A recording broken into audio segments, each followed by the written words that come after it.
네, 시청자 여러분 안녕하십니까? 네, 안녕하십니까? 오늘 또 심화연TV에 제가 개인적으로 너무 궁금해서 너무 물어보고 싶어서 우리 백요셉 씨를 다시 모셨습니다. 또 그리고 네. 구독자님들이 그 스토리 도대체 요셉 씨는 언제 한국에 들어오는 거냐고 요즘도 그 댓글이 달렸어요. 이번에도 못 들어올 가능성이 있어요. 진짜요? 네. 자기소개 부탁드립니다. 네. 백요셉입니다. 네. 그동안 또 많이 이렇게 댓글도 많이 달아주시고 또 심화연TV 또 최장수인가요? 그럴까요?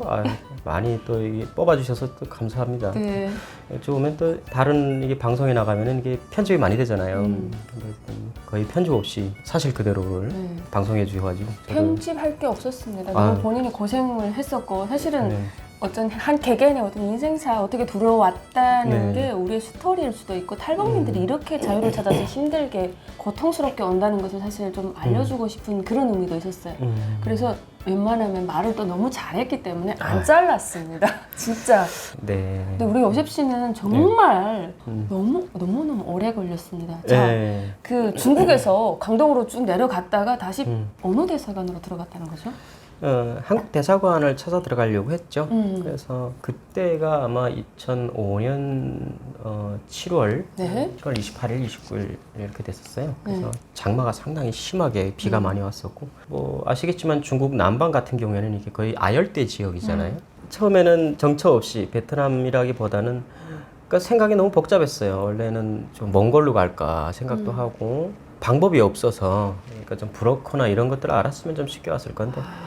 대련에서 한 6개월 정도 일하다가 돈 좀 벌어서 상해를 갔고 상해 갔을 때 어렴풋이 언론 보도로 들었던 게 태국으로 가서 이제 한국 갈 수 있는 길이 있다 이런 거를 방송으로 듣긴 했어요. 그래서 가는데 이 지도를 보니까 태국이 국경이 없이 미얀마를 걸쳐서 가야 되는 거잖아요. 네. 중국 국경은 안 붙어 있어요. 맞아요. 그래서 가장 가까운 그 베트남을 선택을 했죠. 그것도 나중에 급하게 선택을 했어요. 피뜩 어떤 한국 분이 어떤 말씀을 하셨냐면 끝에까지 내려가가지고 싱가포르로 들어가라. 싱가포르는 그냥 들어가서 북한 사람입니다 하면 받아준다. 그러니까 호치민까지 잡히지 않고 내려가라.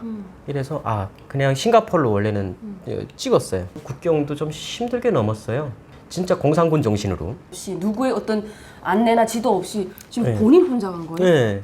지도 하나 보고? 네, 지도 하나 보고 그 중국 지도 사가지고 그 지도가 아직도 있어요. 아직도 그 대련에서 중국 지도를 사서 떠난 게 중국 지도 책을 아예 사갖고 왔거든요. 먹벌이죠. 의미 있는 거죠. 예, 진짜 먹벌이에요. 지금은 먹벌이죠. 다 너덜너덜해지고 끊어지는데 그걸 테이프로 다 붙이면서 지금까지 보존했어요. 지금 보면 되게 그게 술안주예요. 눈물 나죠. 야, 씨.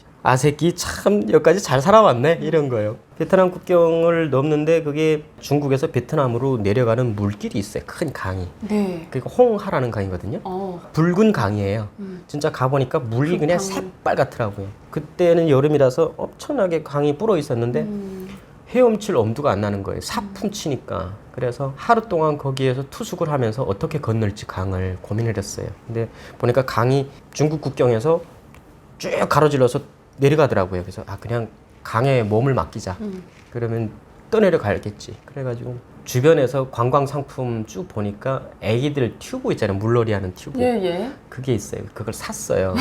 어떻게든 죽지 않겠다고. 그 사품 치는 그 물이 강폭이 엄청나게 넓은 강이라고 배우거든요. 그리고 되게 위험했을 것 같거든요. 엄청 위험했죠. 그래서 아무리 제가 헤엄을 친다고 해도 그 사품 치는 어떤 그 물살에는 제가 당연하지 못하겠다. 그래도 이게 숨이라도 좀 쉬어야 될 것 같아서 조그만 그 튜브를 사서 엄두가 안 나서 국경이 있다면 국경 통과 지점이 있다면 거기서부터 한 4km 정도 위에 올라갔어요. 떠내려갈 생각을 하고 떠내려가다가 어찌 보면 그 강 쪽으로 붙을 수가 있어요. 베트남 쪽으로. 그래서 목에다 이렇게 걸었어요. 튜브를. 근데 딱 이렇게 뚝 들어오더라고요, 목에. 요만하게. 그래서 거의 헤엄이 아니고 거의 뭐 발악을 하면서 넘었죠. 웃긴 게 베트남 쪽으로 딱 붙었는데 못 올라가겠는 거예요. 진흙절벽이에요. 그냥 돌절벽이 이렇게 올라가는데 진흙이니까 미끄러지는 거예요. 근데 왜 그렇게 만들었냐면 중국이 베트남을 침공했던 적이 있어요, 70년대. 그래서 베트남이 거의 수도까지 밀고 내려갔었죠. 그러니까 아직도 베트남과 중국 사이가 되게 안 좋아요. 베트남 쪽으로 상륙 못하게 매끈매끈한 그 진흙으로 다 절벽을 쳐놨더라고. 근데 그거 못 올라가고 막 떠내려가면서 막 해집고 야, 근데 엄청 당황스럽더라고. 야, 이러다가 진짜 이게 휘말려서 못 붙겠구나 싶었는데 다행히도 베트남 쪽에서 내려오는 강줄기가 있잖아요. 예. 거기에는 딱 끊어지더라고요. 아하. 그게. 그래서 그 강줄기 따라 이렇게 빠져가지고 다시 베트남 쪽으로 강줄기를 타고 올라갔어요. 근데 그 강줄기도 그냥 이렇게 평범한 강이 아니고 와, 베트남 정글이 그렇게 무서운 줄 몰랐어요. 이게 북한의 살이라고 생각해서 야, 그거는 아무것도 아니지라고 했는데 베트남 정글은요. 그거는 그냥 들어가면은 이게 답이 없는 데 있잖아요. 특히나 국경 지역에는 사람이 안 들어갔으니까 한 50m를 가는데 한 2-3시간 걸렸어요. 얽히고 설킨 게 아예 뚫지 못하겠는 거 있잖아요. 그래도 이게 준비성이라는 게 있어서 칼을 챙겨와가지고 칼로 하나하나 끄면서 전진했어요. 자꾸 전진하다 보는데 조금 있으니까 불빛이 쫙 비치더라고요. 소리가 들리니까. 베트남 군인들이 막내에서 불빛이 쫙 비치더라고요. 왜 이렇게 또 섬뜩한지 꼼짝 못하고 거기서 이렇게 있었어요. 근데 나무 가지를 꺾는데 소리가 세잖아요. 따닥따닥 하면서 가거든요. 와, 그러니까 이게 어떻게 거의 기관총 탑이에요, 거기도. 야, 하필이면 저도 야, 이거는 뭐 내가 운이 없는 건가 아니면 가장 험악한 곳만 이렇게 찾아다니나 싶었어요. 너무 막막했어요. 그래가지고 진짜 하늘이 새카맣더라고요. 그래서 어떻게 하늘아 날 살려라는 말이 있잖아요. 아, 어떻게 누가 도와줄 사람 없나 하면서 좀 그런 되게 간절함이 있었어요. 근데 갑자기 우박이 떨어지는 거 있잖아요. 그러니까 정신없이 우박이 떨어져요. 근데 그 열대지방에 우박 떨어지기 쉽지가 않잖아요. 쉽지 않지. 우박이 엄청나게 세게 때리는데 그 주변 시야가 완전히 확보가 안 되더라고. 뽀얗게. 와, 이거 기회다 해가지고 그때 막 해가지고 조심성 없이 막 뛰어드는 거예요. 그래서 초소를 근접해서 지나갔어요. 그 우박 맞으면서. 그러니까 우박 소리에 아예 다른 소리가 안 들린 거죠. 그래서 그 초소를 통과했어요. 그 다음에 진짜 죽창내게 걸었어요. 밤새 걷고 아침까지 걷고 마지막에 너무 지쳐서 쓰러질 것 같더라고요. 그래가지고 힘든 거보다는 그 잠 못 잔 거 있잖아요. 사람이 잠 못 자면 진짜 이게 비몽사몽에 걷다가도 푹 쓰러져요. 그 잠 못 자서. 그래서 길가에서 쓰러지면 길가에서 자면은 뭔가 문제가 될까 해서 산으로 붙었어요 또. 산에 올라가서 자려고 하는데 우박 떨어진 다음에 비가 왜 그렇게 오는지. 근데 아무리 열대지방이라도요. 비를 한 2-3일 맞으니까 추워가지고 저체온증이 있잖아요. 산속에서 이렇게 있다가 너무 추워서 비를 맞으면 체온이 다 뺏길 것 같더라고요. 그래서 옷을 다 벗고 내일은 다 짜서 다시 입고 겉옷을 나무 가지에다 이렇게 씌워서 그 안에 들어갔어요. 비 안 맞겠다고. 그러고 있다가 완전히 쓰러졌어요. 그러고 진짜 꿈인지 뭔지 비몽사몽인데 뭔가 인기척이 들려요. 그래서 살짝 떠보니까 베트남 농부가 소 끌고 올라오더라고요. 농부가 네. 군인이라는 줄 알고 지냈는데 근데 농부가 근데 그 베트남 소는 되게 한국 소하고 완전히 다른 거 아시죠? 몰라요. 색깔부터 달라요. 색깔은 안에 우리는 황소잖아요. 네. 베트남은 까마예요. 거의 이런 쥐색의 진한 쥐색이에요. 네. 소가 깜소예요. 완전히 황소가 아니고 그 소를 한 마리 끌고 올라오는데 몸이 안 움직이더라고요. 피해야 되는데 못 피하겠더라고요. 그리고 혹시 저 사람이라도 붙잡아야 되지 않겠냐라는 생각이 들어가지고 일어났어요. 그러니까 뭐라고 뭐라 그래요. 근데 베트남 말은 전혀 알아 못 들으니까 이러는 거예요. 그래서 따라 내려갔죠. 진짜 못 사는 시골집이더라고요. 저는 조선민족이 참 깨끗하다라는 걸 그때 느꼈어요. 중국 사람들, 베트남 사람들 다 보면서 집에 딱 들어갔을 때 우리 북한은 아무리 굶어 죽기 직전의 집안이라도 깔끔해요. 네. 그리고 신발 뻗는 데 있고 딱 그 신발 벗고 들어가는 데 있고, 예, 구분이 다 있잖아요. 베트남 집은 물론 뭐 그것도 케바케겠지만 들어갈 때 집 안에도 흙바닥이에요. 열대지방이니까 그 집을 그렇게 신경 안 썼더라고요. 문이라든지 이런 것들이 거의 허접하더라고요. 그리고 침대가 아니고 이런 거 있잖아요. 그거라고 뭐라 그러죠? 천을 이렇게 늘어뜨리고 그게 침대더라고요. 흔들의자 같은 거. 거기서 어떻게 자요? 하루 한 번 잤는데 그게 허리 나가겠더라고요. 밥도 흙바닥에다가 그릇을 넣고 거기서 이렇게 쭈그리고 앉아서 먹더라고요. 야, 이건 너무 심하다. 어쨌든 사람들이 참 좋았어요. 근데 저보고 옷 벗으래요. 남노하니까 벗었더니 막 베트남 군복 같은 거 있잖아요. 작업복 같은 거 막 줘요. 입으라고. 그래서 감사하다고 해놓고 입었어요. 입었는데 막 어디 사람이냐고 뭐 물은 것 같아요. 그래서 저기 중국 차이나 하니까 중국 사람이라고. 국경이니까 어쨌든 중국 사람이라고. 네. 근데 애들 둘이 있는데 와가지고 제 물건을 다 뒤지는 거예요, 가방을. 근데 제가 그때 카메라를 꼭 챙겨가지고 다녔어요. 그래서 국경 지날 때도 내가 죽어도 이 사진만은 남기고 싶은 게 있어요. 그래서 일기장하고 그 카메라를 꼭꼭 가지고 다녔어요. 카메라라는 게 디카가 아니고 그때는 필름 카메라였어요. 네. 한 필름 하나에 38장이에요. 그거 필름, 예비 필름 몇 개 사가지고 그게 사진이 아직도 남아있어요. 그렇게 찍어서 그걸 싸이월드에 올렸었거든요. 애들이 막 그거 달래요. 애들이 너무 달라고 그러는데 거기서 안 주겠다고 하다가 또 이게 뭔가 불안하잖아요. 괜히 또 그러면 그래서 달라는 건 다 줘야 되겠다 싶어서 핸드폰 주고 카메라는 안에서 필름 뺐어요. 요건 안 된다. 이건 내가 가져갈게. 그리고 요거 그거만 줘 해가지고 그거 주고 조금 있더니 마을 이장인가 그런 사람이 중국말 하는 사람을 데려오더라고요. 네. 들어오더니 너 어디 사람이냐고 그래서 아 중국 사람이라고 그러니까 너 불법은 넘어왔지 그러는 거예요. 그래서 아니라고 아빠하고 같이 여행 왔다가 아빠 잃어버렸다. 길 잃었으니까 나 지금 하노이로 들어가야 된다. 수도에 들어가서 중국 대사관에 들어가서 아빠 찾았겠다. 그러니까 아 너 똑바로 말하래요. 너 여기 군대들 쫙 깔렸다고. 어떻게? 그래서 그렇죠. 버스 정류장까지 좀 안내해달라 그러면 돈 주겠다. 그래서 중국 돈 많이 챙겨가지고 온 게 있어요. 그때 한 200원 정도를 주니까 아 좋다고 그러더니 저기 가면 버스 어디 탈 수 있대요. 그래가지고 고맙다고 황공이 도망쳐 나왔어요. 버스 타고 그냥 정처 없이 갔어요. 근데 뭔가 도움 받아야 되는데 베트남 말을 모르니까 도움 못 받잖아요. 중국말이라도 돼야 되는데 어쩐 사람들이 많은 그런 데가 있더라고요. 그래서 아 그냥 버스 여기 내려야 될까 싶어가지고 거기서 내렸어요. 근데 사람들이 많으면 분명히 화교들이 있을 거고 중국 사람들이 있을 거다. 그래서 무턱대고 그 시장에 들어가면서 이야기를 해요. 중국말로. 니스 중국어 엄마, 니스 중국어 엄마, 니스 중국어 하면서. 근데 다들 와 그러다가 어떤 한 아줌마가 아 니스 중국어를 안 하는 그러는 거예요. 그래서 아 그렇다고 하니까 아 동포 만나서 반갑다 그러는 거예요. 그 다음부터는 제가 중국인이 된 거죠.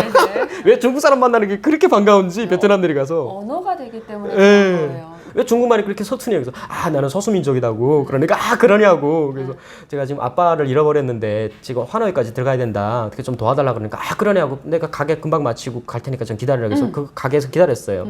딱 끝나더니 오토바이다 탁 태우더라고요. 베트남 그 특징이 오토바이 아시죠? 오토바이 타고 대륙을 맨날 며칠 남녀로서가 몽땅 오토바이 타는 거예요. 오토바이 딱 태우더니 야 그게 퇴근 시간이 되니까 그냥 오토바이를 길이 꽉 막히더라고요. 그래서 쫙 오토바이 타고 그 집에 갔는데 야 이렇게 사람들이 왜 이렇게 순진하죠? 순수하고 사람들이 너무 좋아요. 딱 그 우리로 말하면 가장 허술한 그 원룸 같은 데 있잖아요. 원룸촌 같은 데. 그런데 거기서는 그게 되게 잘 사는 집이에요. 우리가 보면 완전히 그 원룸촌. 한 뭐 7, 80년대 지은 원룸촌 같은데 들어갔는데 밥이 일단 먹으라고 그러더니 밥 차려줘요. 그래가지고 고맙다고 밥 먹고 아 이게 하노이까지 어떻게 들어가냐 그러니까 기차표 자기가 끊어주겠대요. 200원 줬어요. 그냥 수수료로 가지시라고 하니까 아 그렇게 필요 없대요. 얼마나 순수한지 자기 100원만 달래요. 거기 국경 지역이 다 중국돈 통해요. 예. 그러니까 중국돈이 쓰더라고요. 그래서 아 여기 환전하려고 그랬는데 환전할 필요도 없더라고요. 중국돈 가지고 있으면 다 그냥 오케이 땡큐더라고요. 전역역에 기차역 가서 딱 차표까지 딱 사주더라고요. 그러더니 아 동포 만나서 참 반가웠다고 자가라고. 왜 이렇게 또 마음이 짠한지 오히려 제가 이제 중국 동포가 된 느낌이에요. 혹시 난 신분증 없어서 가다가 들키면 어떡하냐 그러니까 아 한 가지만 기억하라고 그냥 절대로 신분증 검사 안 하니까 뭐라고 말하면은 차표만 보여주라고 그럼 된다고 그리고 아무 소리 안 하고 그냥 조용히 있으라고 그래서 시간 얼마나 걸리냐 그러니까 한 열 몇 시간 걸린다고 그러더라고요. 그래서 아 기차 혼자 탁 탔는데 잠을 못 자겠는 거예요. 항상 긴장하니까. 중국 같은 어떤 그런 불안한 중국보다 또 달라요. 이것도 또 다른 공산국가니까 되게 가슴이 쪼물쪼물해가지고 근데 차표 검사를 딱 한 번 해요. 근데 한 번 하고 다음에 올까봐 되게 무서웠는데 밤새 기차가 달리는데 왜 그렇게 서럽던지 엄청 서럽더라고요. 약간 조금 그 기차 타서 그 마음이 안정되니까 내가 지금 어디를 가고 있지? 내가 지금 왜 가고 있지? 이게 과연 내가 한국 가는 길인지 아니면 죽으러 가는 길인지 또 잡히러 가는 길인지 이렇게 힘들게 갔다가 잡히면 그게 얼마나 허무하지? 또 이런 생각이 드는데 와 이렇게 슬픈지요. 그래가지고 그때 또 눈물 뚫렁뚫렁 떨면서 또 일기를 또 썼어요. 기차간에서 일기에 죽고 네, 일기 쓰고 제발 내가 어디 가서 굶어 죽든 뭘 죽든 나는 여기서 이렇게 살려고 애를 쓰다가 죽었다라는 거는 좀 누군가는 알아줬으면 좋겠다.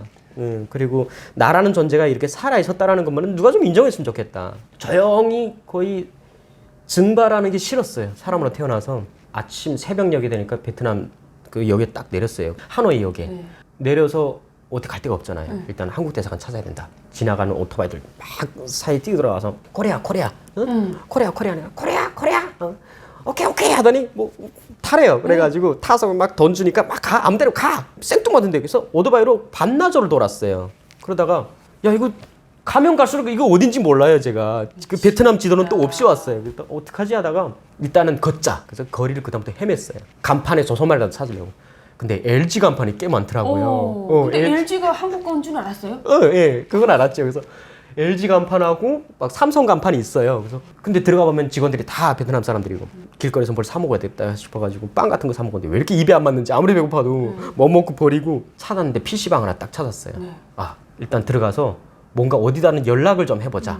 그때 중국에서 날 도와주겠다 그러니까 혹시나 그 베트남 갔다가 갈 데 없으면 돌아와라 했던 친구들이 있어요. 진짜 친한 조선족 친구들이었는데 그래서 얘네들한테 좀 긴급한 상황을 좀 알려야 되겠다 해서 들어가서 싸이월드 접속하고 이렇게 있는데 진짜 신기하게 제가 이렇게 모니터를 보고 있다가 옆에 곁는질로 모니터를 보니까 모니터에 조선 글자가 탁탁탁탁 쳐지더라고요. 와우. 그래서? 예. 그러니까 반가웠겠다. 지금, 예, 메일링 하는데 어. 되게 그게 있어요. 반갑지만 접근하기 되게 무서운 거. 그래서 이거 말해야 되나 말아야 되나 고민하다가 이게 이메일 딱 보내고 나가더라고요. 그때 저도 따라 나가서 네.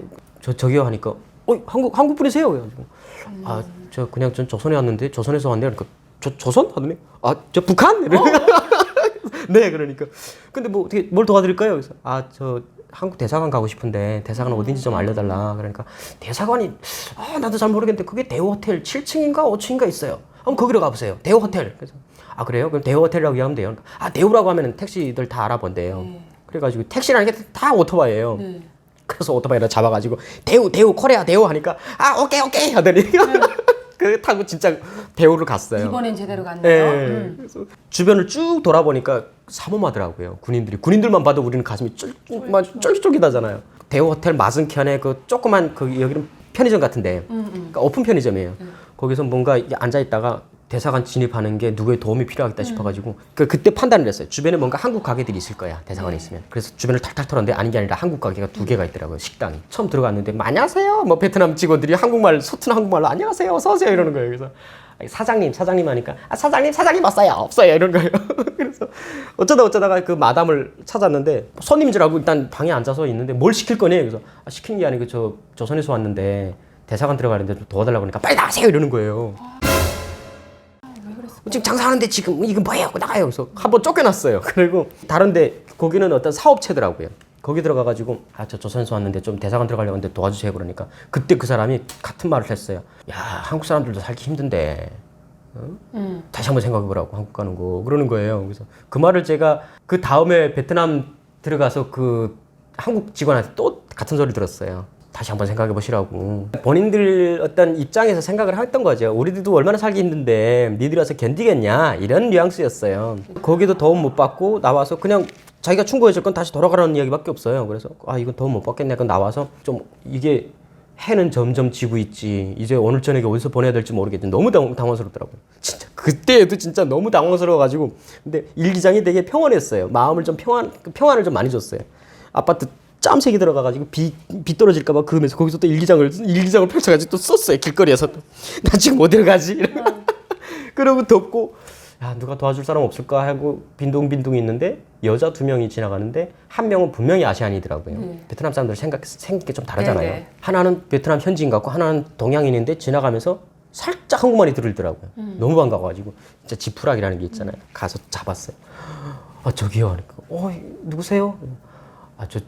저 혹시 대사관 들어가야 되는데 혹시 좀 도와줄 수 없을까요? 그러니까 말도 다 티가 나잖아요. 근데 그 아줌마 한 40대 중반 정도 되어 보였던 아줌마인데 예? 한국 대사관이요? 여기요? 잠깐 머리 굴리더니 판단을 되게 빨리 하시더라고요. 그랬더니 알겠다. 그러더니 일단 저기 가방 여기다 맡기시고요. 일단은 저 따라오세요. 그리고 손 꼭 잡으세요. 누가 물어보면 엄마라 그러세요. 제가 엄마라 그럴게요. 이렇게 그러니까 빨리 말을 맞추더라고요. 탈북자가 바로 간파한 거예요. 그러더니 빨리 가요. 그러는 거예요. 얼떨결에 따라 들어갔어요. 근데 솔직히 그 강 건너느라고 옷은 남루하지. 지금 뭔가 이게 거지 행세가 언밸런스인 거예요. 그 아줌마하고. 그 아줌마는 되게 신사의 어떤 복장이고 저는 손목 잡고 완전 거지인데 이렇게 따라 들어가는데 군인들이 쑥 이렇게 보더라고요. 이렇게. 그리고 호텔이니까 투숙객들이 있을 거 아니에요. 그러니까 별로 터치를 안 하고 이 여자는 아마 거기 투숙객인 것 같아요. 쑥쑥쑥 전 따라 들어가는데 절대로 견눈질하지 마세요. 태연하게 가세요. 그래서 자기도 막 살짝 긴장하면서 이렇게 데리고 들어가더라고요. 그래서 엘리베이터를 탁 탔는데 엘리베이터 문이 쭉 닫히는데 군인이 아무래도 이게 이상한지 이게 자꾸 보더라고요. 그러더니 슬슬 와요. 어떡해. 그 여자가 그 베트남 여자도 한국말 알더라고요. 아까 같은 직원이나 봐요. 어머 언니 어떻게 저 온다 그러는 거예요. 그러니까 빨리 올라가야지 하더니 그 다음부터 여자들이 긴장하는 거예요. 군인들이 슬슬 오니까 저도 진짜 막 그런데 7층 막 들렀는데 버튼이 안 눌러줘요. 왜? 그러니까 그다음에 여자들이 당황하는 거예요. 왜 버튼 왜 7층이 안 되지 하는데 시간 딱 보니까 5시 넘었어요. 퇴근.